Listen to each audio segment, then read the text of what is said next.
Welcome. Hi, I'm Chris Hemsworth. No, wait, sorry. I'm Ethan Sachs, writer of Star Wars Bounty Hunters. I'm Adam Christopher, author of Shadow of the Sith.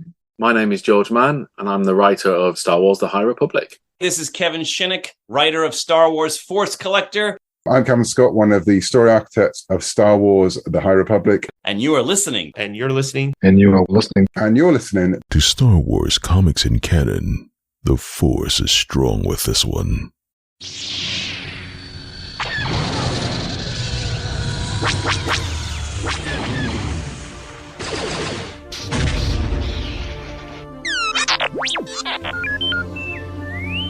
Hello there and welcome to Star Wars Comics in Canon, your guide to the wider Star Wars canon through the comic book lens. And to take you on this journey, I'm your host, Mike Burton. Hello my friends and welcome to another Star Wars book review, and this is a canon novel written by Delilah S Dawson named Phasma. Now what you can expect from this review is the first half of it is going to be spoiler free, so I'm just going to give my general thoughts and things like that and talk about release information and etc. I'll end the spoiler free review with reading the blurb / publisher's summary, and then after that I'll give you a spoiler warning, and then I'll talk about my full unfiltered spoiler filled thought about the entirety of this book, and we'll delve deeper into certain characters, themes and things that occur. But before we delve into all of that, let's give a little bit of information about the book itself, its release, Delilah S Dawson and Phasma herself. So Phasma is known as Captain Phasma, as per her rank in the First Order. When we meet her in the sequel trilogy, we first meet her in The Force Awakens. She is responsible for the Starkiller base's shields being put down because of Finn and Han Solo holding a gun to her head and telling her that she has to do it. And because she's all about self-preservation and survival, she does that.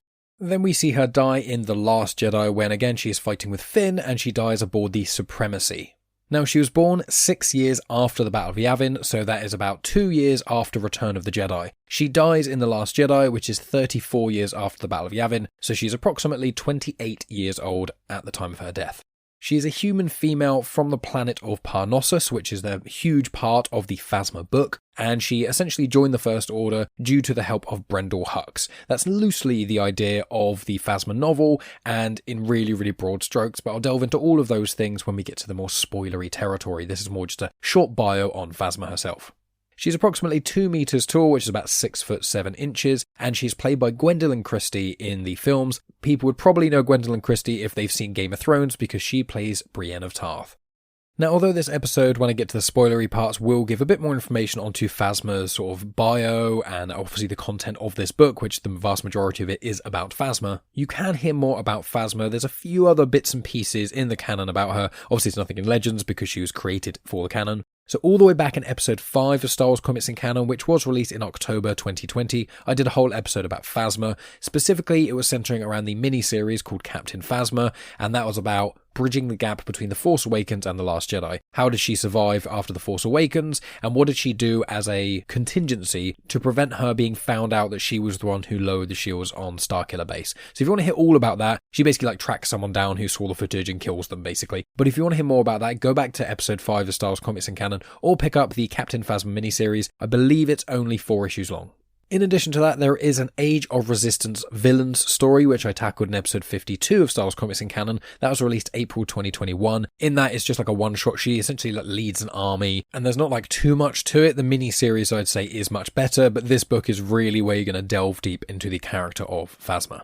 I have noted prior what her armor is made out of. It's technically a spoiler in this book, but it's a very, very minor one, so I'll elaborate a little bit on it later on. But to clarify, it's essentially made from one of Palpatine's old pleasure yachts. So basically just a really nice spaceship, I believe from Naboo, that was chrome. I assume it's one similar to what we see in the prequel trilogy, especially flown by Padme and other members of Naboo. And yeah, Phasma basically makes her chrome armor out of that, which makes it blaster-proof and stronger than the majority of other armors and stuff.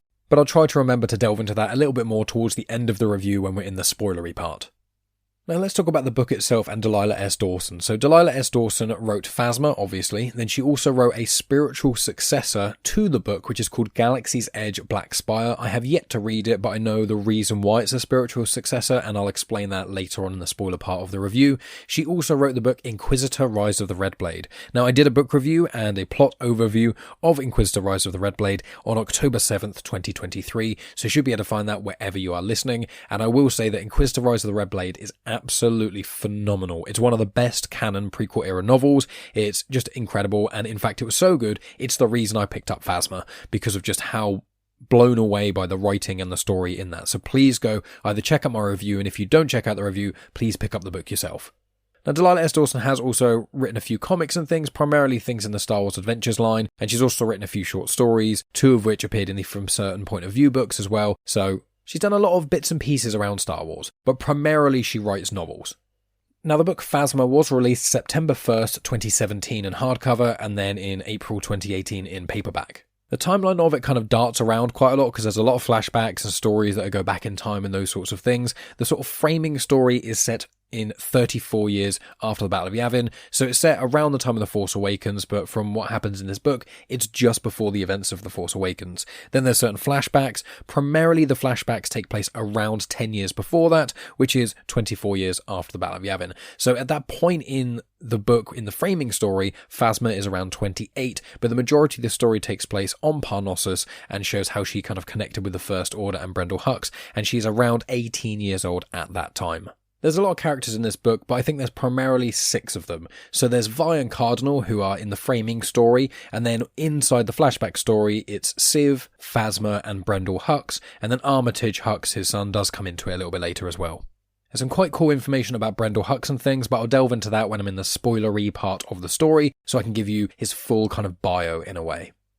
But with all that in mind, let's delve into some of my thoughts on this book itself. So right off the bat, I thought this was an absolutely fantastic book. I don't think it's quite as good as Inquisitor Rise of the Red Blade, but Inquisitor Rise of the Red Blade takes place in the prequel trilogy, which is my favourite era of Star Wars, bar probably the High Republic. It's kind of a mix between the two of them, whereas obviously Phasma takes place in the sequel trilogy, which I am intrigued somewhat by the sequel trilogy, but I'm not as drawn in as I am for the other periods in canon, being the High Republic, the prequel era, and the Imperial era. Now, I know you delve deeper and there's like really specific times, there's the rise of the rebellion, there's the reign of the Empire, there's like the rise of the First Order, all kinds of like bits and pieces, but generally in my mind, at present, I split into 4 places: High Republic, prequel trilogy, original trilogy, and sequel trilogy. It's just much easier for me to kind of split into those 4. So yeah, I think Inquisitor Rise of the Red Blade is superior, but I believe it's probably because this book is really, really well written, but Inquisitor is just like slightly better written in my opinion. But also Inquisitor focuses a lot on the Force and the Jedi and like the Inquisitorius and somewhat the Sith,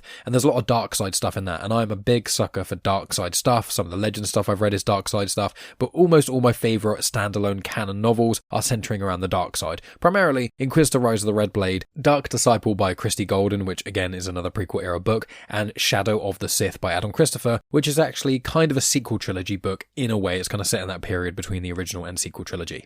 But the book itself, so it's got a framing story, and I'm generally not overly a fan of framing stories. However, I think in this scenario, it actually works really, really well. And again, there's that book Galaxy's Edge, Black Spire Outpost, and the spiritual successor element of that connects with the framing story of this book. So I actually do like it in this regard, and I do think it works in a clever way. There's certain narrative decisions where you'd think, how would the characters know this? But then the main character who's kind of narrating this element goes, this character didn't know this at the time, but later on they asked this character about it, and then later on they told me about it. So there is actually reasoning as to why certain characters know certain things, and etc. And I feel like maybe writing this story as just a straight up Phasma origin story would have been quite difficult without the framing story. I must also note that the majority of Star Wars novels are written in third person, so obviously when they're written in first person it's a completely different kettle of fish. I believe Heir to the Jedi is one of the ones written in that regard. I know some of the short stories, they're written in first person as well. I personally don't actually like first person stories from Star Wars. I've read other books and novels which are first person perspectives and they can work, but I personally quite quite like third person. I don't know why. I feel like I get engrossed in it a bit more when it is third person, and I suspect a lot of other people are the same, considering the vast majority of fiction is written in third person, or at least the vast majority of fiction that I have read is in third person, and definitely for Star Wars it is the vast majority. So the framing story unusually I really, really like. I really like the characters that are involved in the framing story, which are Vi and Cardinal, but I'll delve more into those a little bit later. And then the flashback stories themselves, it's not actually that Star Wars-y in a way. Like, there's not loads of spaceships and space battles and lightsabers and the Force, anything like that. It's been described a little bit as kind of Mad Max Fury Road meets kind of Game of Thrones kind of stuff. Like, it's really, really brutal. And the main group of characters that you meet at the start that Phasma's a part of, this group called the Skyer, they are essentially savages. Now, I wouldn't want to call them savages because I don't like that term, but I think they're referred to savages in this book. But essentially, they're people who haven't really dealt with technology before. They have to hunt to kill. They're basically wearing like leather and loincloths and things like that, like stuff that civilized societies would look down upon. And it certainly does get looked down upon by members of the First Order when they eventually interact with them. So you have these group of people who are like fighting to survive. They're like a warrior clan, but they have never been off planet. They've never really left like the few mile radius around where they live, which is called the Skyer. And so you get this really different perspective where this book, realistically, if you changed just a few of the names and events, it would work as a standalone novel that has nothing to do with Star Wars at all. And that's one of the beauties of it. That's why I think it works so well, because there's some novels which are so integral to Star Wars that only a Star Wars fan could enjoy. Whereas there's other novels which work as standalone, which is you don't have to have read a single Star Wars book, you never have to have seen a single Star Wars film for this all to make sense. Now, I know the goal is for all of the books to be like that, but let's be honest, they're not all like that. Like, I'm not sure how many people are going to read Brotherhood by Mike Chen, which is a brilliant book, by the way, but I'm not sure how many people are going to read that about Obi-Wan and Anakin and their brotherhood just after Attack of the Clones, before the Clone Wars movie. Like, there's so many niche things in that book. If you haven't seen the prequels at the least, I can't imagine you'd enjoy the book that much. Whereas Phasma's the kind of book where I feel like you could almost give to anyone who enjoys fiction, and they would enjoy it regardless of their opinions of Star Wars.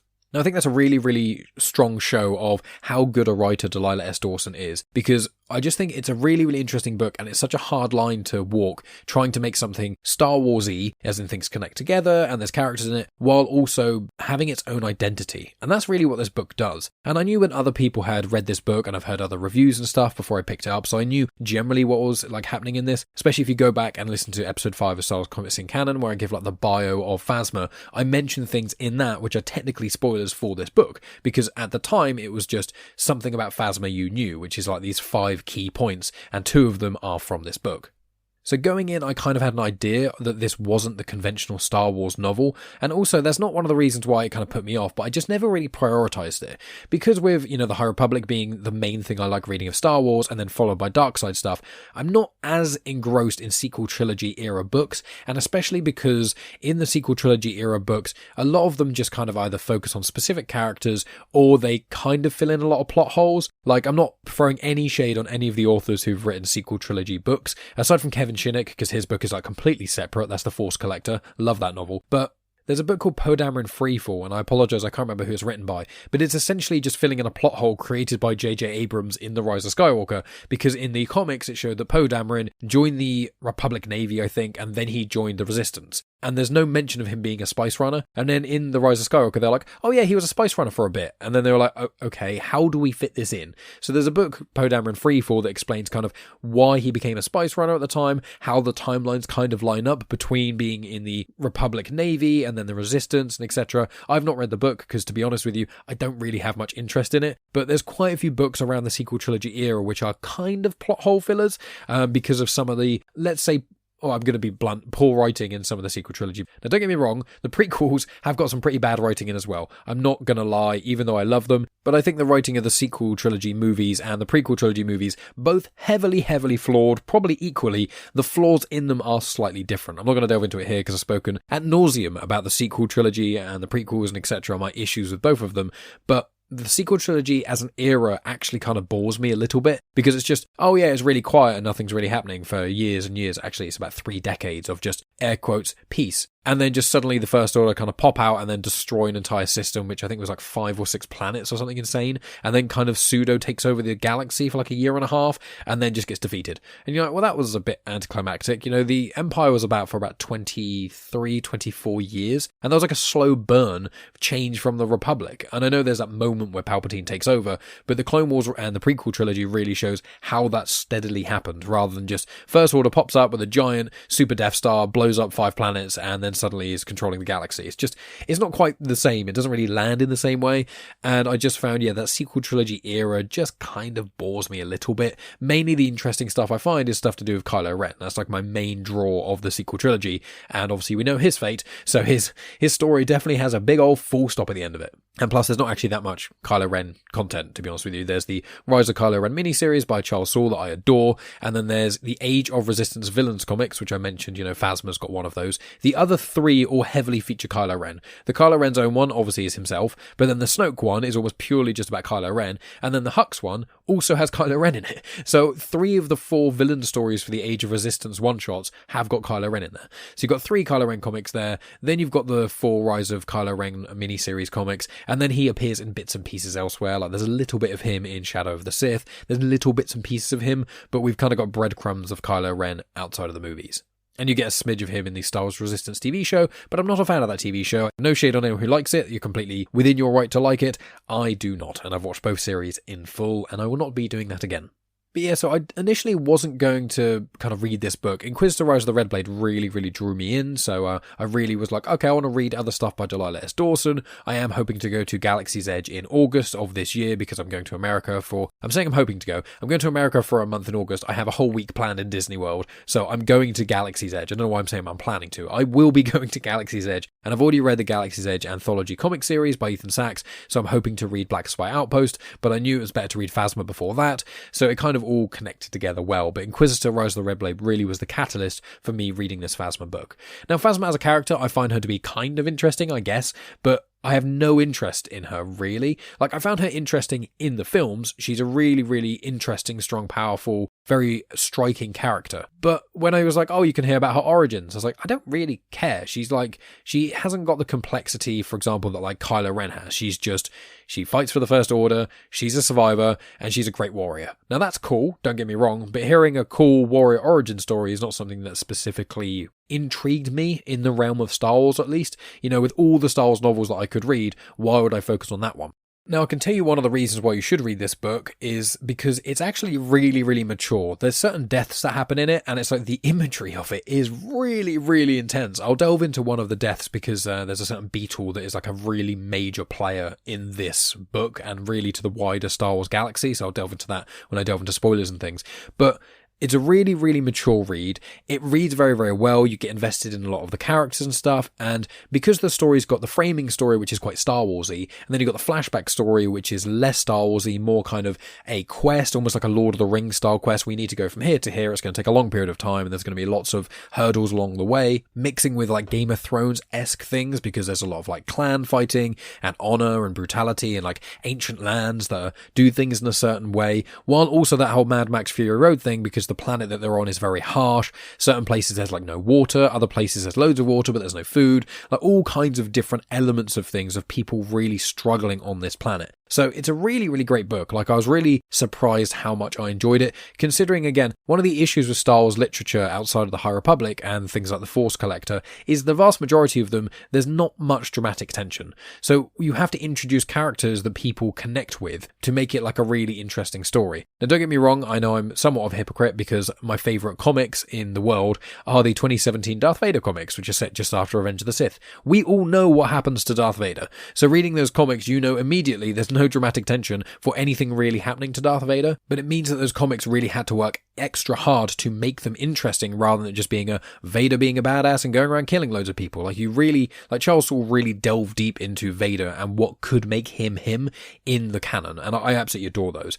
So I say with a lot of Star Wars literature, there's little dramatic tension when it's a bigger story, when you've got a lot of established characters. Now, obviously, in this one, we've got Phasma, and then you've got Brendol Hux. Now, a lot of people don't really know what happened to Brendol Hux very much. In fact, most people didn't even really know who he was until he appeared in one of the Mandalorian episodes, which is obviously set quite a long time before Phasma, and obviously, I think it's like 2-ish decades before The Force Awakens. So, years before, but he's also appears in the Aftermath trilogy. I think he's only in like 1 or 2 of the Aftermath books. I think it's the second and third one, so I think it's Life, Debt, and Empire's End, and he's really, really interesting there, and I will go into his story a little bit more later. But I knew about Brendol Hux, I knew about Phasma, so I really had to be invested in all the other characters that got introduced, and the first 2 characters you're introduced to are Vi and then Cardinal, and they're in the framing story, and I genuinely was bought into their story. So the way Delilah S Dawson kicks this story off immediately with getting you intrigued by the characters and things is by introducing 2 new characters that for me, I immediately had some sort of connection with in some ways,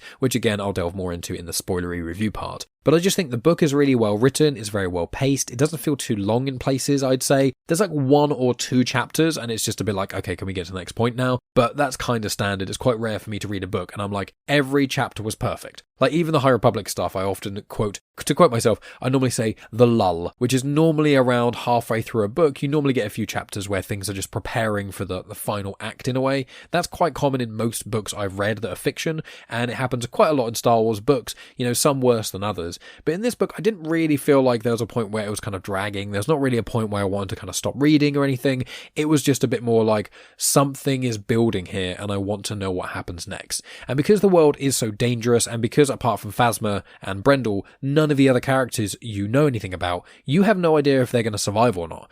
Some of them do get killed. And so it's like this thing where there's actual tension there. There's been created tension when there's certain characters who are not quite invincible, but you kind of know what's going to happen with them. So I think this works as a Star Wars book because it's surprisingly important to the canon, especially the sequel trilogy. It's more like breadcrumbs and bits and pieces here and there, but it is actually really, really interesting. And I think it does really well as a book that comes after the Aftermath trilogy, which I absolutely adore. I know a lot of people don't like the writing style of Chuck Wendig very much, but this book really, really works as like a collection of stories which I feel like make the sequel trilogy better. I think it's the Aftermath trilogy, Shadow of the Sith, and Phasma are amidst them. There are other ones like Last Shot is a cool book, but I don't think it necessarily adds much to the sequels. I think that Claudia Gray's Bloodline is a really cool book, but I think that's more focusing on Leia and the state of the galaxy, and it does build into the sequel trilogy, and I did like the book, but I feel like you don't have to have read that to understand what's going on. I feel like Phasma, even though there's less content around the state of the galaxy at the time,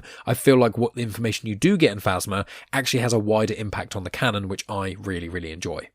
So yeah, I think that's more or less all I can give apart without delving like deeper into things. Like there's certain themes and stuff, but I think some of the themes will kind of spoil what happens in the book. So I'll just say in this book, I can't remember if I give ratings on this or not. I know on my Patreon I give ratings, but I'd probably say I'd give this book like a really solid 8 out of 10. Maybe if I was doing like point somethings, I'd probably maybe go like 8.3, I guess. Not quite 8.5 for me in the realm of Star Wars, but a really solid, good Star Wars read. I'd say if I have to give Inquisitor Rise of the Red Blade, I'd probably give that like a 9. So, it's still a really good book, Phasma. It's definitely worth reading, but if you're only going to pick up one Delilah S Dawson book, I'd say prioritize Inquisitor Rise of the Red Blade. But if you want a Star Wars book that isn't too Star Warsy, that's quite mature, there's a lot of characters in it that you can get invested into, and a lot of like interesting concepts and themes and things, I would say that. And if you're a fan of like post-apocalyptic stories, places where there's not a lot of water and people like struggling to survive, it's a really, really great book for that as well. So with that all in mind, I'm going to read the blurb/publisher's summary, which is basically on the back of my Phasma book that I have right here. I'm going to read the back of that to you, then I'll give you a major spoiler warning, and then I'll delve into all of my spoiler-filled thoughts on this book, and I'll delve a little bit deeper into some of the characters I've mentioned. And then for anyone who hasn't read the book and isn't planning on anytime soon and just wants to know the broad strokes of the plot, I will give a plot overview so you understand what happens with Phasma, Brendol, and the kind of things I've mentioned here with Armitage as well. So let me delve into the blurb, and then we can get into the spoilery stuff. So, she commands the favour of her superiors, the respect of her peers, and the terror of her enemies. But Captain Phasma, renowned officer of the First Order, remains as unknowable as the impassive expression on her gleaming chrome helmet. Now, an obsessed adversary is determined to unearth her mysterious origins and expose the secret she guards as zealously as she serves her masters. Aboard the battlecruiser, Absolution, a Resistance spy endures brutal interrogation at the hands of Cardinal, a crimson-armoured stormtrooper. The information he desires has nothing to do with covert operations. What Cardinal seeks is the hidden history of Phasma, his hated rival for power and privilege in the ranks of the First Order. Whatever long-buried scandal, treachery, or private demons Cardinal means to discover will be the weapon he wields to destroy her. While the captor and captive are locked in a painstaking war of wills, the spellbinding chronicle of the inscrutable Phasma unfolds. But this knowledge may prove more than just dangerous once Cardinal possesses it, and once his adversary unleashes the full measure of her fury. So I'll start by giving very loose ideas of the plot at the start, and then we'll kind of go through it as I explain more of my thoughts on certain elements, but again, this will be a big spoiler warning for the book, as I am going to be giving away plot details as we go, and then when I get to the end of the review, if there's any details I have left out, I'll just confirm it in a loose summary. So the framing story centres around Vi Moradi and Cardinal. So Vi Moradi is a Resistance spy. She works closely with Leia Organa and other members of the Resistance and is going around trying to figure out what the First Order is up to, because this is all before the events of The Force Awakens. Now, Phasma was her first appearance in the canon. She wasn't a Legends character either, so it's her only appearance. And then she does appear in bits and pieces after Phasma. So the Galaxy's Edge Black Spire book, when I mentioned earlier, that's like a spiritual successor of Phasma, she features in Galaxy's Edge Black Spire. I must note at this point, I have not read the book. I am planning on in the next year or so, but at some point I'll do a review on it. But if there's any information that may be missing, it's because I haven't read that book. And then she's mentioned a little bit in certain sequel era content, and she appears in the Halcyon Legacy 5 comic, which I have tackled on this show. So she's a Resistance spy, she's doing like her own thing, and then she gets to a certain sector, there's a First Order Star Cruiser there, which then takes her on board, and then she gets captured by Cardinal. Now, Cardinal is the person who is named on the back of this book, as in on the blurb / publisher's summary. He's the gentleman who has Crimson Stormtrooper armour. Now, we delve into his backstory in this book, which I'll get into momentarily, but he's quite an interesting character. He's probably the most interesting character in the entire book for me personally, and that's why I said the framing story, although usually I'm kind of against them to a certain extent. I don't find them that interesting usually. They're just kind of, hey, come round, let me tell you a story. Or it's like, oh no, I stubbed my toe. Well, last time I stubbed my toe, it was quite an adventure. And it's that kind of thing. And I get for kids to keep their attention, but for me, it just kind of bothers me. It's kind of filler that wastes a bit of time and very rarely actually adds anything substantial to the book or to the lore itself. However, in this one, I feel different, because I really enjoyed the Phasma story of the flashbacks, but I was very, very enthralled with the relationship between Vi and Cardinal, which develops throughout this book. So Cardinal is like a loyal stormtrooper. He has been through and through. He was rescued off Jakku by Brendol Hux. I believe it was around the time of the Battle of Jakku, thinking about it, maybe shortly after that. So it was around the time of the Aftermath trilogy.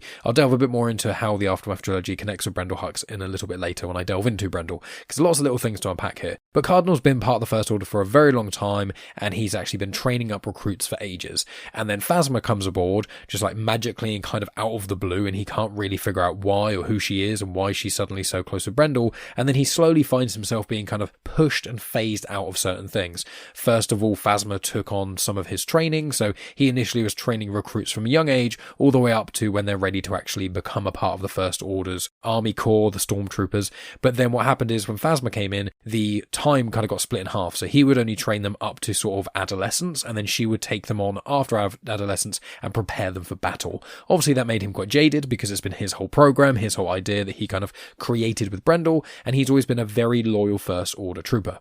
So he captures Vi and then takes her to this dodgy interrogation room that no one's ever seemingly seen on this Resurgent class Star Destroyer. So you all know Star Destroyers, it's just a First Order era Star Destroyer. It's very large, but there's a couple of decks that people seemingly just never go to. And so Cardinal takes Vi down there and then tortures her a lot. It's quite brutal, the interrogation, as far as like torture goes in Star Wars. Like, it's not quite cutting off limbs and things like that, but she's getting like heavily electrocuted, and there's moments where she's talking about how she can like smell her skin burning and things like that, and it's like it gives her like nerve damage. It's pretty mad. But he's basically torturing her to find out more information about Phasma, because what he wants to do, as is noted in the blurb of this book, is he's trying to find out information on Phasma, as in where she came from, what she's doing, how is it she just suddenly got a part of the First Order and is now this quite high-ranking official, even though no one knows anything about her. And also, she's kind of seen as the poster child of the First Order. She's on a lot of recruitment posters, and she's being used to, well, recruit people to try and assist with the brainwashing of the First Order. Whereas Cardinal, who's been there for a lot longer and in his mind is far more loyal,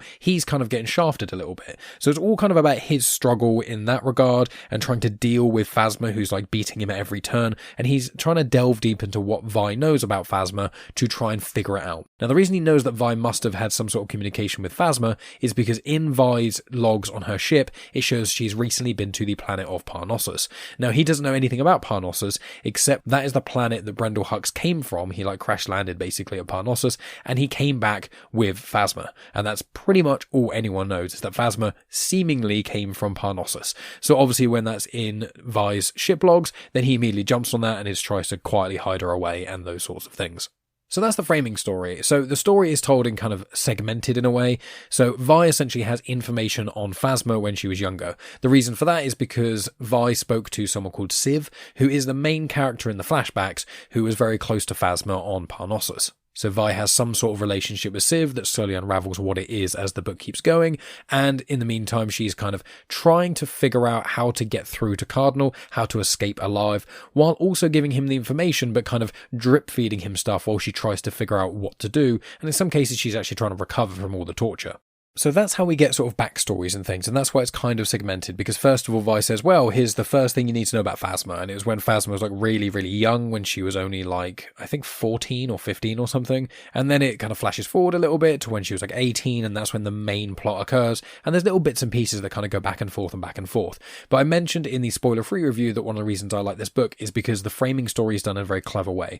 So essentially, the people that Phasma is with, Phasma, members of the Skya, and Civ, none of them can read Basic. They do gradually learn it as the story goes on, but initially they can't read Basic. They can speak it to a degree, but they can't read or write or anything. So there's a point where Civ, and this is an example I'm trying to prove why I quite like the framing story. So at one point Civ sees some writing on a wall in some sort of place, and she glances at it and doesn't know what it means. And then Vi says, oh, it meant this thing. And the reason that Civ knew it meant this thing is because later on she was walking with Brendol and then asked him and he explained that it meant this and this and this. So it does actually have some sense to it. And I think that this story is actually strengthened by the framing story, not just by the story between Vi and Cardinal being really interesting, but actually it makes sense narratively.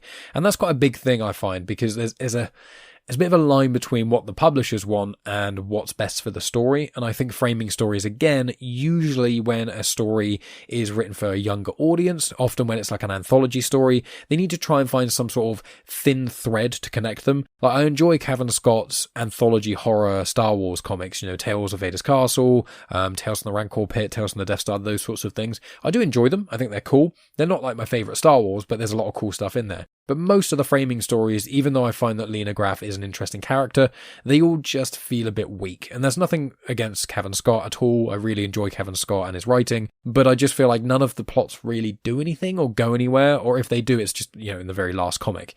But it was the same with the Clone Wars Battle Tales. Like, it was all right, the framing story, but it is literally just, we're in the middle of the battle, we're being shot at. Oh my god, are the Jedi going to come back for us? Yes, they definitely will, because the Jedi always come back for us. Let me tell you a story of when the Jedi came back for us, and then you get this little story which you already know even excluding the lack of dramatic tension, especially in Star Wars, because you know certain Jedi always survive through XYZ. But in addition to that, they're saying, oh yeah, well, the Jedi always come back for us. Let me tell you a story of how. And it's like, well, you've just immediately told me that whatever the story holds in these 15 or so pages, you're immediately telling me exactly what's going to happen, which even further removes the dramatic tension. Whereas from this one, you as a reader don't know. The only thing you know is that Phasma survived, and that's it. You know nothing really else, no other information about it. Even if you've watched all the sequel trilogy films, you don't really know that much about Phasma, which makes this book all the more interesting because you are learning with Cardinal at the same time, and there is a narrative reason as to why. And also it's told by Vi narrating it, so there is like a time to it, so it's almost in real time. You know, the audiobook, because I listened to the audiobook, it was, I think, about 12 hours long. It was read by January Lavoie, who did a smashing job. Her Phasma impression is uncanny. It sounds just like her. It's brilliant. But with like those, I think, 12 or so hours of the audiobook, the majority of it is flashbacks told by Vi. So I'm probably thinking between 8 and 10 hours of it is her speaking. And obviously whatever she's speaking is what she's essentially telling to Cardinal. So he's interrogating her, and on and off for 8 to 10 hours, she's having to tell this story, but she's specifically trying to fill it out for her own survival. So every layer of sort of reasoning behind the writing of this book just works really, really well in the confines of the universe, which I really, really appreciate. It really helps you feel a lot more immersed in the story because of that. And I will also note that Vi Moradi as well, if you go to Galaxy's Edge at Disney World, when you go to that area and you see lots of different characters and things, you will be able to see actors who play Vi Moradi, which is really cool. I don't know if Cardinal's there. I would be quite surprised, and I don't think I've seen any photos of them, but there's a few characters from the sequel trilogy who do show up, obviously people like Kylo Ren, stuff like that. But Vi is someone who you can ask Vi, or the actors that play Vi, you can ask them about events that happened in like Phasma and Galaxy's Edge, Black Spire Outpost, those sorts of things, and the actor should be able to answer certain questions or give a good response and things. So I really like that element, but framing story is great. Vi is an interesting-ish character, but she's just a good resistance spy, fairly standard. She's cool. She's quite quippy. She makes me think a little bit of like Buffy the Vampire Slayer in a little way, where she's quite a badass. She can definitely take care of herself, but she's always doing quips and trying to like antagonize people to keep them off kilter, which I do like.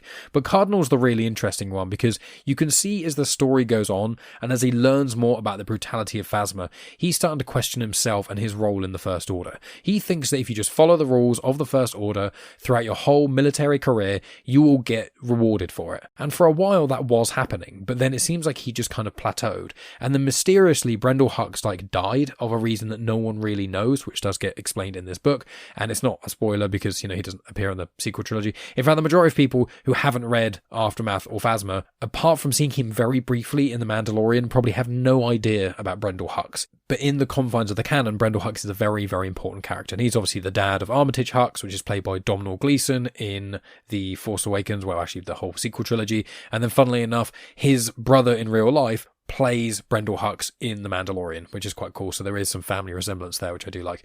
But as you're finding Cardinal sort of question himself, his role in the First Order, what Phasma's done, what's happened to Brendol, like all these kind of mysteries that are kind of happening. And obviously I already knew that, and if you listen to the whole of this review, you all know what those mysteries are.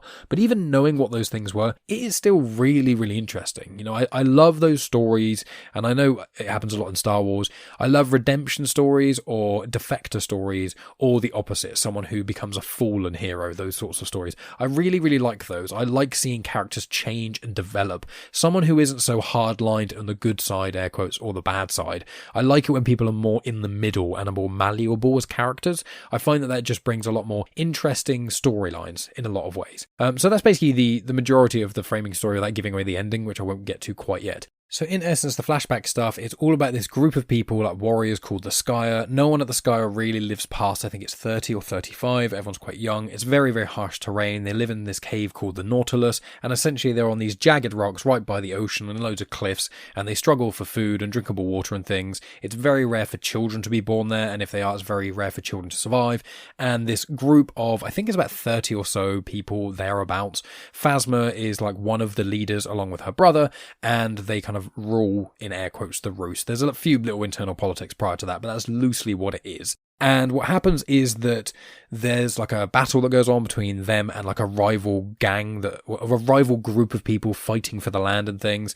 And it's all about trying to steal this kid called Frey, who is part of the Skyers group. It's a child, I think about 5 years old, obviously, and they want to protect her with their lives because kids are very rare around the Skyer. And so it's kind of starts off a little bit about that, and then something crashes onto the planet. And so the Skyer people want to go and take a look, or rather, some of the Skyer people want to go take a look. The other ones just want to leave it and ignore it because it's fell into the other clan's territory. So there's a bit of a split in the Skyer. Phasma argues with her brother. So her brother was like wounded when he was younger, and then has basically become like a wise ruler in essence, but he can't really fight or anything. I think he hurt his leg. Basically, his leg got amputated. We find out why later on, but his leg gets amputated, so it stops him being able to fight. So Phasma takes her and her like very loyal group of warriors off to explore this crash site, and essentially she ends up having a fight with the other clan, and it turns out in this crash site there was Brendol Hux and a few stormtroopers. I think there were 3 of them that survived from what I can recall. And essentially the planet of Parnassus, what it is they're like as a planetary defense system that's in play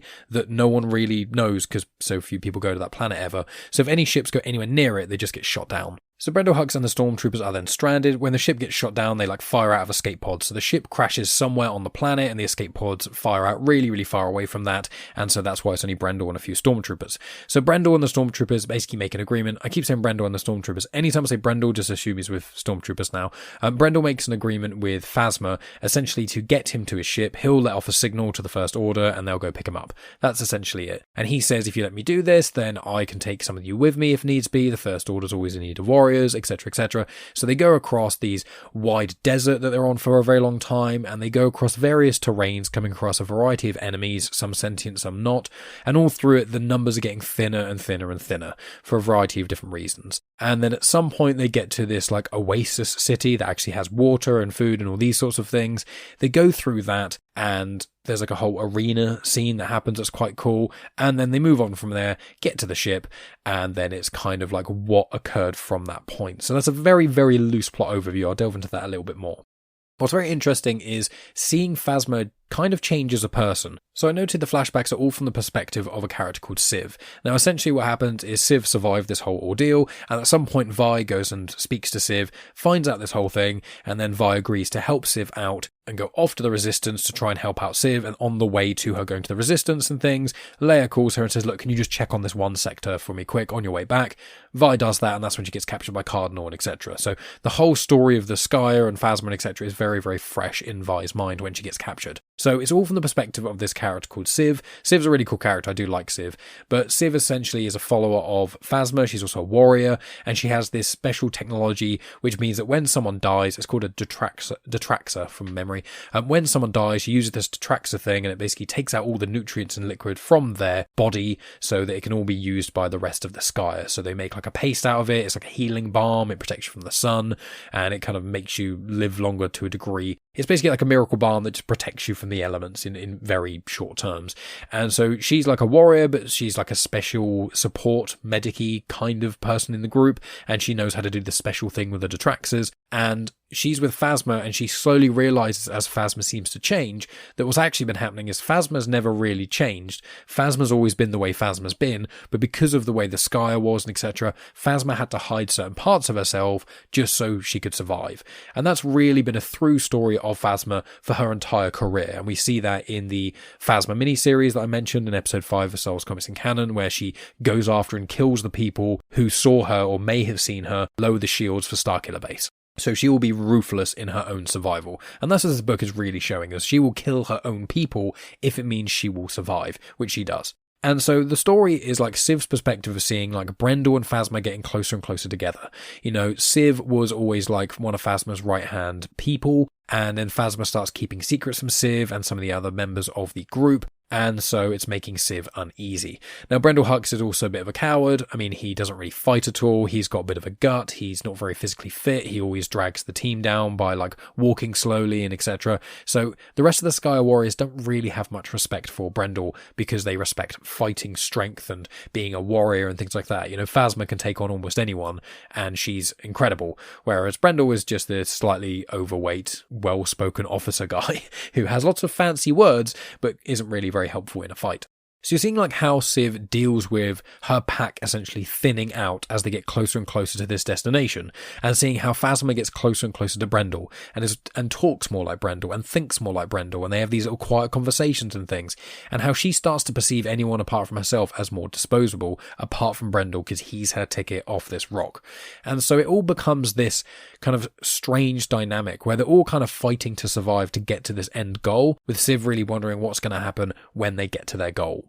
So there's plenty of action and stuff in this. There's lots of fight scenes. As I said, there's an arena scene where they go into this city on Parnassus that's got water, and there's a ruler of the place, but there's people starving on the streets, and there's a fights that go on that are all planned to keep people distracted from the fact that they're all going to be starving soon. All this kind of really intense, deep stuff that can be really perceived through a decent lens of social commentary. And there's a lot of things I think you could draw parallels from Phasma to our real life and things. It's a really, really interesting book in that regard. But if you just look at it from skin deep Star Wars novel or a fantasy novel, whatever, it's a really good ride. It's the pacing's really good. The way it goes from place to place is good. The imagery is interesting. Everywhere they go feels different, and you can see how the different characters, especially actually Phasma kind of interacts differently with certain things, and how her brutality usually helps them with the day. It's kind of a little bit like I find with Inquisitor Rise of the Red Blade.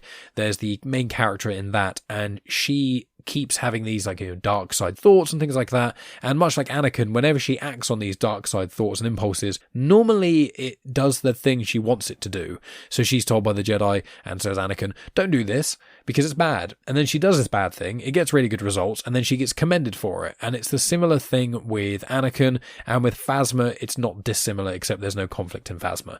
The more brutal she is, the less forgiving she is, the better that she seems to pull through, the more that she seems to succeed at whatever it is she's going through. So her brutality, her survival, her spirit really strengthens throughout this entire book, and it really shows by the end that Phasma's always had that in her. It hasn't been like a transformative experience for her in the sense of her character's changed. It's more been like showing her place in the galaxy to a degree. So let's talk a little bit about Brendol Hux. So Brendol Hux is in the Aftermath books. I believe that is where he was introduced in the Jason Fry Rebels Junior novel called, I think it's Servants of the Empire something. And I've never read it, to be honest. But it's a young supporting novel for Rebels, and Brendol Hux appears briefly in that. But the majority of people will remember Brendol from the Aftermath trilogy. It's a trilogy of books that I always say is brilliant, written by Chuck Wendig. The writing style I've heard is a bit weird and different, but I read the books physically. I didn't listen to the audiobook, and I didn't have a problem with them, so I always recommend those to people. But in the Aftermath books, it shows what happens to the Empire within a year and a half after Return of the Jedi, and what the Emperor had planned as like a contingency, and what all these little factions were doing, fighting in amidst themselves to try and kind of get the Empire to survive, or they take power of the Empire. Now, in that book, what happens is Brendol Hux is kind of a newer lead of a training program that he's developing, and then he grabs like a load of children and other members who are like loyal to the Empire, and they disappear off into the unknown regions of space for an unknown amount of time. And then it shows in books like this one and in certain other sort of sequel trilogy content that he was basically off training people, developing this training program and growing the First Order in essence. The impact of like Snoke and stuff like that is still not clear, and we're unsure, but I believe Snoke is mentioned in this book, so by this point he seems to exist. No idea when Snoke got involved, but Brendol was in charge of the training program, and the whole time like Armitage was there. So Armitage was this snotty little horrible vindictive child, and he's a snotty horrible little vindictive adult as well. He is the worst. And throughout this book with Brendol, you kind of see like his role as how important he feels like he is, but then show how small of a man he is when they get into certain situations. He gets ill at one point, he's always dragging them down, as I mentioned before. So Brendol he's basically a douche. I don't like him very much, and a lot of the things he does, he looks down upon people and sneers at people, and it's just got that horrible sense of that he's better than everyone, that he's got this complex that he's more important and better than everyone. And so he and Phasma, he uses Phasma to get him off world and things. And now I'm going to talk in spoilery detail about what happens to him. So in this book, there's something called this, it's like a golden scarab, or it's golden beetle, sorry. I always think of scarabs when I think of beetles. There's a golden beetle, and in essence, it lives in the desert, and it bites someone and injects them with this horrible toxin, and over several days they slowly get more and more sick, and they swell up, physically swelling up, and eventually they just explode. It is horrendous. The imagery, because it happens more than once in this book, the imagery to describe it, and again, hats off to Delilah S Dawson, is just awful. You're reading it, or rather when I was listening to the audiobook, I was just like, oh my god, this is horrendous. I can't imagine many fates worse than all of your organs and muscles and everything all failing while your blood is swelling and clotting until you just start bleeding out of everywhere, and you basically just pop.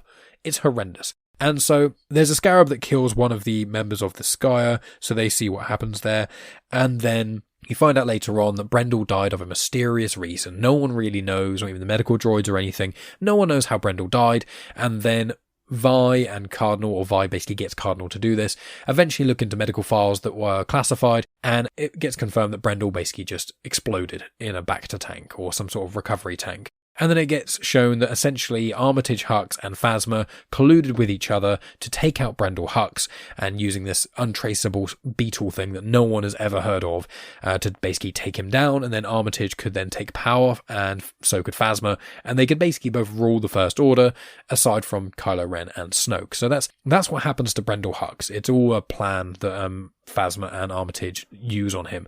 And you see these beetles, they're shown on this, in this book and on this journey, and they're nasty beings. Like when there's like battles going on in the desert, someone gets like killed with like a knife, so they're like bleeding out on the floor, and the beetles, like hundreds if not thousands of them, like crawl out of the sand and just crawl all over someone bleeding and like suckling out all the moisture and stuff. And it's like, this is very brutal, very brutal. Cool idea though. And so we see like the reason that the framing story again works is because when Cardinal starts to find out that his mentor and stuff was killed by Phasma, he like tries to go up again. He tries to report to Armitage, and Armitage is like, well, basically I already know this and I don't care. And if you tell anyone, your career is gone. And then Cardinal keeps getting shunted out of certain things. He won't get let into certain meetings he used to be allowed into and things like that, which slowly leads Cardinal down a certain path. So it's interesting seeing, you know, Phasma and Brendol having that relationship, but Phasma is still willing to kill him. And the idea is that Phasma doesn't want anyone knowing anything about her past. That's why when they eventually get to the end of their journey on Parnassus and they get to the Star Destroyer, there's no one left apart from Phasma, Civ. I think both of the stormtroopers, all the stormtroopers get killed at some point as well, like in individual ways. And so it's just basically Brendol, Phasma, and Civ there. And so when they go to get picked up, they leave Civ behind. And so Civ is just left on Parnassus by herself. She manages to cleverly find a way out, and she actually gets to a medical facility, and she ends up just living there for a while until she eventually reconnects with Vi. But Phasma doesn't want anyone knowing about where her origins were, because it ruins the illusion that she's this mysterious warrior that like anyone could in theory strive to be, while also she's like compassionate and she encapsulates everything that the First Order does. And obviously if everyone found out she was from this backwater world, she couldn't read before Brendol Hux found her, or write, and she spoke in this really simplistic way, all these kind of elements, it ruins the illusion. So she is very cutthroat, literally, with her getting rid of people who knew her from before. And the only reason I think she doesn't really take on Armitage is because Armitage, she doesn't think he will actually kill anyone. Or maybe she has plans to kill Armitage eventually, but obviously we don't see that in the sequel trilogy, and there doesn't seem to be a hint of it because they're kind of partners in crime. You know, Phasma just wants to train up people and fight. She doesn't really want to rule the First Order. She just wants to, you know, go out and fight and prove herself as a warrior, whereas Armitage is hungry for power and wants to control everything. So the two of them work together very well in the confines of the First Order, with some sort of leader above them with a grander scheme, you know, in this case being Snoke. So the reason I really enjoy this is because we get to see a variety of character journeys. There's certain characters you really start to like, and then they die. And then there's other characters that you don't like very much, and then they die, and it's quite satisfying. And it's a really it's very actiony, this book. And I don't say this very often because generally I don't like books or comics being adapted onto series or film. You know, I'm of the opinion that, look, if it exists in Star Wars canon, in lore, in pretty much any form aside from like a source book, you should just consume it in the media it's meant to be. You know, people always wanting like a Darth Vader movie and things like that. And I'm like, just read the Darth Vader comics. They will give you everything you're asking for in a Darth Vader movie and way more. Don't get me wrong, if they released a Vader movie, I would completely watch that, but I just wouldn't want it retreading old ground in essence. And for a majority of the other books as well, I think, I mean, Aftermath could probably make a really good trilogy of films as well, but again, we've got the books. This one, however, I feel like due to the level of action and brutality, I feel like if this was made into like a limited series, kind of like Chernobyl was for HBO, which I think is called Max now, like the HBO style big budget shows, Game of Thrones, House of the Dragon, those sort of things, like if you had that kind of budget behind you and you could make like a 4 or 5 episode series, just a mini series of the events of Phasma, I think it would really work. If you made it a bit more like Moon Knight, which on Disney Plus is like a 16 plus, I think, like an R rating in essence, you could actually show some of the brutality in this. It would be a very, very cool thing, and I think a lot of people would really enjoy it because the story is very interesting and it's just got a lot to it. That's what I really like about this. So with Civ as well, I'll mention that Civ in this story is actually pregnant, and you find that out about her, and so when she's going on this really hard journey, she's always willing to push forward and go on to next to try and make sure her baby survives. And then when she gets stranded on Parnassus and goes to a medical facility and stuff, she's managed to just survive there and then raises her kid, and then I think she's basically just stuck in this facility for like 10 years, just her and her kid. And that's when Vi goes and talks to her, and then that's when her agreement is that she'll go off to the Resistance and then find a way to go and save Civ, and then that's when she gets captured by Cardinal. So there is an urgency to what Vi wants to do. So you just get this progression of what Civ starts off being like this warrior who finds out that she's pregnant and then kind of has to navigate through watching her leader like fall to someone else, while also there's like trickery afoot, while also there's danger everywhere. So it's a very high stakes story. And you don't know initially, or at least I don't recall, that Vi doesn't say from the offset, oh yeah, Civ survived and she told me all this stuff. I think this first place she's just kind of saying, oh, I know this because someone told me, and someone told me this and someone told me that. And then further on in the book, she then mentions, because I think Cardinal asks her, she does actually mention, oh, well, actually I found out from this person. So from that point, you're like, okay, well, Civ survives, and obviously Phasma does. But then you're like, well, what happens to the rest of them? And spoiler alert, they all die. And some of them in quite unpleasant ways, especially, is it Torben? I think he dies in a pretty horrendous way. But I really like this because this book has got lots of new ideas that are really interesting. It's got lots of Star Warsy stuff that I like, but the impact on the canon is unusually large. You know, the fact that this really impacts the First Order, you know, the entire leadership basically gets shifted around, apart from the very, very tippy top with Snoke and Kylo. Like, the top of the management gets moved around to the First Order. It really shows like the mentality of Brendol Hux and how someone like Armitage could kind of come from that, where Phasma came from. You know, it does add a lot, but also it's nice to see a character like Cardinal who is questioning themselves. You know, he starts off being like, well, the First Order does this, and the First Order does that, and the Resistance are terrorists and do this. And Vi's like, well, actually, that's not really how it goes. This is actually what happened to the First Order, and this is what happens to the First Order, and the Resistance are actually just doing this.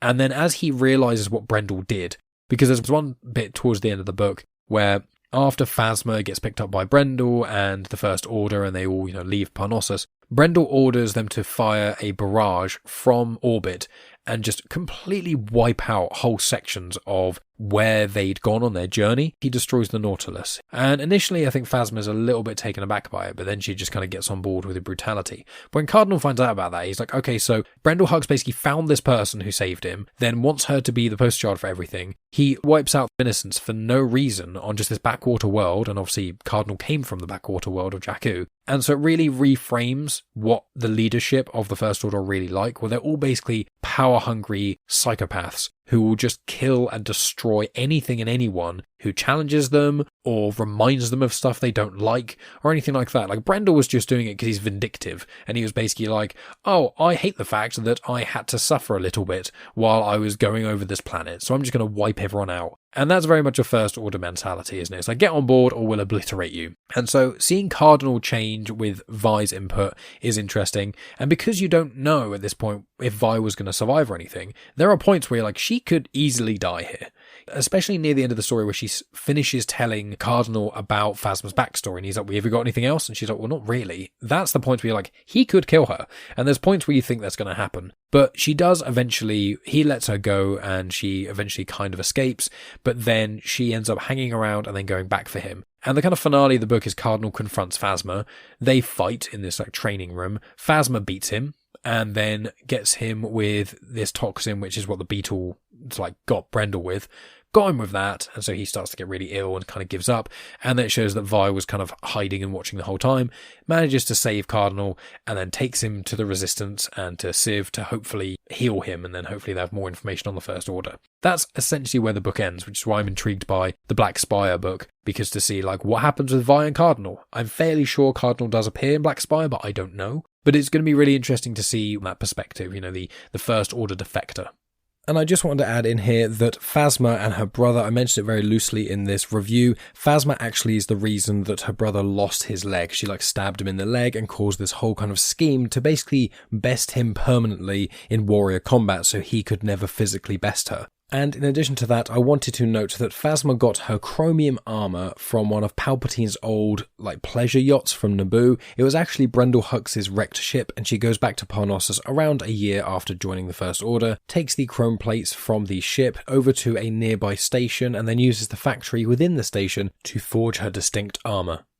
So I think I've more or less tackled pretty much all of it without just, recanting the entire story to you. Obviously, the audiobook, as I said, like 10 to 13 hours, and this review is about an hour. So it's like there's going to be large bits of information that you miss out on, and I would say just read the book. Even hearing everything I've said, with the broad strokes of the plot and spoilers and things, which again, I knew almost all of this going into reading this book, which is one of the reasons I'd put it off for a while. I still really, really enjoyed it. I would say, again, I think Inquisitor Rise of the Red Blade is my favourite of the Delilah S Dawson books I've read so far, but this one really, really surprised me. This is a really, really good book, and I think that no matter what kind of Star Wars fan you are, you would enjoy it. But yeah, if you're looking to try and find something that might be a little bit different, that's a bit Star Warsy, I'd say read that. It does make the sequel trilogy a bit better as well.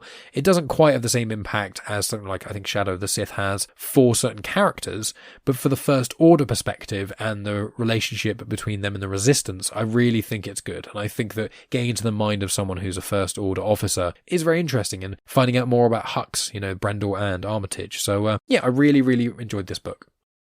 So yeah, I think that's pretty much everything here, I would say. So I'll just wrap up and say, what am I going to do next? I'm currently listening to the Lords of the Sith book, but I think the next thing I'm going to be doing is the Eye of Darkness, which is the High Republic book. I've written a lot of notes for that one, and so I'm hoping to release that in February. I think last week, by the point of this being released, I think last week my Clone Wars Conversations episode will be out, so that's fun. And as I said, each month I'm aiming to release a book review and an episode of Clone Wars Conversations, and then intermittently I'll try and do a comic episode as well, but I'm just having a bit of a breather from all the comics and stuff at the time being. But I'll try and do some of the High Republic stuff because Shadows of Starlight is recently finished, so maybe I'll do some sort of review and thing of that.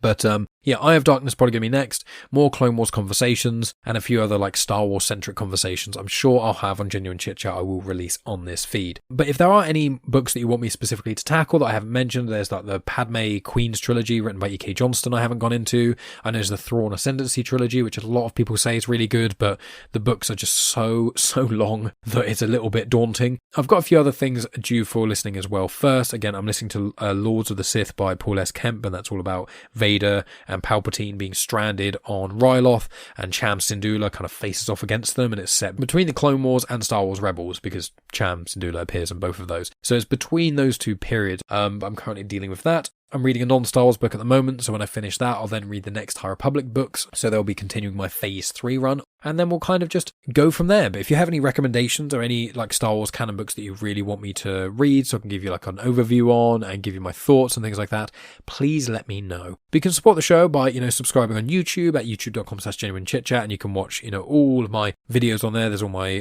Genuine Chit-Chat conversations, a lot of them with Star Wars authors like Kevin Scott, Kevin Shinnick, Ethan Sachs, George Mann, people like that. In addition to that, you can check out all the playlists. So there's just like all my Star Wars conversations, or every Darth Vader comic I've ever tackled, or all the conversations I've had about like religion and spirituality or whatever. Everything I've released is basically on youtube.com/genuinechitchat. If you're listening on a podcast app, please like, share and review. Leaving a 5-star rating on Spotify really helps, as well as leaving a full review on Apple Podcasts or Audible or wherever you listen if there is that capability to do so. It would mean the world to me if you could do that. And if you do that and send me a screenshot, then I'll send you like a bonus episode from Afterthoughts. Now, Afterthoughts is my Patreon show. So every week I release an episode of Afterthoughts over at patreon.com/genuinechitchat. You get access to every single one of them for as little as £1 a month. And that's myself and Megan primarily reviewing movies, TV shows, live performances, road trips we've been on, all kinds of things like that. But I also do Star Wars Legends book reviews over there too. So if you want to help support the show, keep these gears on turning, and you want some more Star Wars and a lot of non-Star Wars centric content, then please go to patreon.com/genuinechitchat. You can follow me on social media at Genuine Chit-Chat on Instagram, X, Facebook, and on TikTok. Subscribe on YouTube, share with your friends, subscribe everywhere basically, and do all that good stuff. But friends, thank you so much for tuning in. As always, I will speak to you in the coming weeks with Clone Wars Conversations Episode 2. By the time this comes out, the Clone Wars Conversations Episode 1 will already be out. And so yeah, I'll speak to yourselves then, and then with my other book review and all that jazz. Thank you so much for listening as always, my friends. And as always, may the Force be with you. The intro for Star Wars Comics in Canon is arranged by myself, Mike Burton, and the backing music was made by Eric Matias of soundimage.org. You have just experienced host, creator, everything elser of Genuine Chit-Chat, and also the host and creator of Star Wars Comics in Canon, found on the Comics in Motion podcast, Mike Burton.